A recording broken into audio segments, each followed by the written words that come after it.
בואו נדבר על הצביעות של שר הפיתות ומחזיק תיק הטיק-טוק איתמר בן גביר.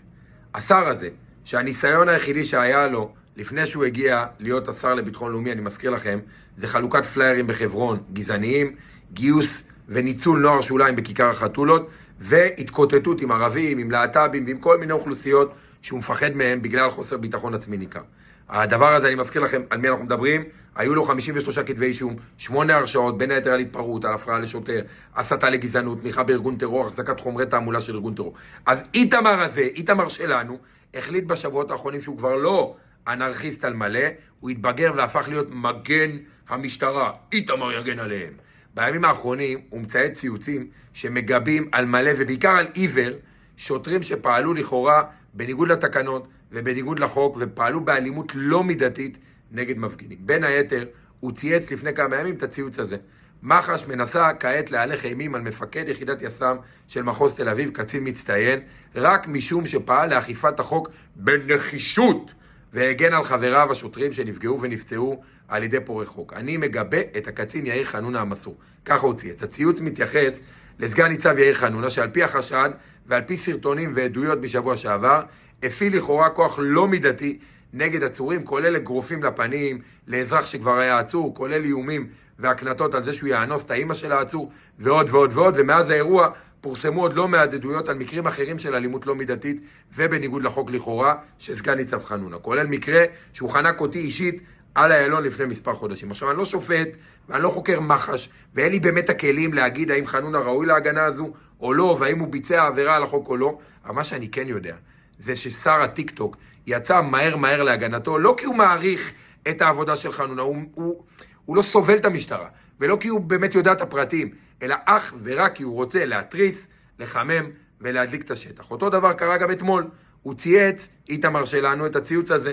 אתם רואים את התמונות של השוטרים האלו שמתנגדי המחאה, הוא התכוון כנראה למתנגדי ההפיכה, מפיצים ומסיתים נגדם, הם לא עבריינים, הם גיבורים. אני מצדיע לכל אחד ואחת שעושים לו שיימינג ואומר להם, יש לכם גיבוי מלא.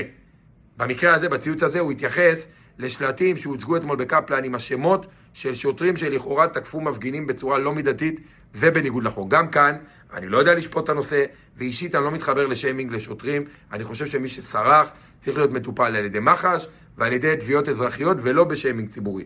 אבל אני עוד יותר יודע שאת איתמר שלנו זה לא באמת מעניין. מה שמעניין אותו זה להוסיף עוד קיסם למדורה. שמתם לב דרך אגב, איך איתמר הגבר תומך בשוטרים, הוא נגד שיימינג, הוא נגד התאפלות לשוטרים אלימים, הוא נגד דיבור על שוטרים אלימים. אז הלכתי לפשפש קצת בארכיון של בן גביר הצבוע, ולא תאמינו מה מצאתי. ביולי 18 הוא צייץ, ידע כל שוטר שאם יכה מפגינים יצטרך לתת את הדין.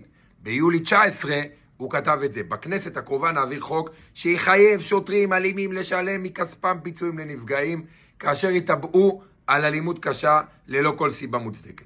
בנובמבר 20 הוא כתב את זה, ידע כל שוטר מתפרע שיש דין ויש דיין, וגם אם מח"ש סוגר את התיקים לא נהסס להגיש נגדם תביעות אישיות, וגם נבחן הגשת עתירה לבג"ץ.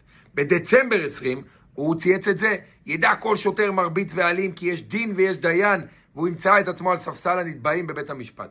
ובפברואר 2022 הוא צייץ את זה, הגשתי בקשה למח"ש לפתוח בחקירה פלילית נגד שוטרים אלימים שתקפו אותי, ובראשם הקצין שחר מחסומי, וגם מצאתי את הסרטון הזה. תראו את השוטר, והרעיון הוא לנסות להפקיר את הביטחון שלי. הרעיון הוא לנסות להפקיר את הביטחון שלי, אם תיפול שערה, משערות ראשי, איתמר הזה, איתמר הוא חיות שהוא אומר, אני לא, דורון תורג'מן שלח אותי. לא, זה לא אני. הוא אומר, דורון תורג'מן, מפקד המחוז, אני תיפול שערה, משערות ראשי זה האחריות שלהם. הקצין, איתמר אוחיון, שהוא שוב, אומר דורון תורג'מן שלח אותי, הוא אמר לאנשי מג"ב תיכנסו, הם לא נותנים לי להיכנס. תכלס, יש לי עוד מלא חומר, אבל את הרעיון אני מניח שהבנתם. איתמר יקר, השבוע גילינו שבנוסף לזה שאתה טרוריסט מורשע ומסית ומדיח וחסר כל כישרון ניהולי, אתה גם צבוע ושקרן. זה נכון ששוטרי משטרת ישראל עושים עבודה קשה מאוד. זה נכון שגם רובם הגדול פועלים בהתאם לחוק ורק רוצים לסיים משמרת ולחזור הביתה. אבל אלו שמפעילים אלימות לא מידתית. אלו שפוגעים במפגינים בלי סיבה צריכים להיחקר ולתת את הדין. והאחרון שיכול לדבר על הגנה עליהם הוא אתה, שמאז ומעולם היית גדול מחרבי משטרת ישראל. בהתחלה זה היה כטרוריסט, והיום זה כשר לביטחון לאומי. הטייטל השתנה, אבל החורבן שאתה מייצר במשטרה רק הולך ומתרחב. צבוע.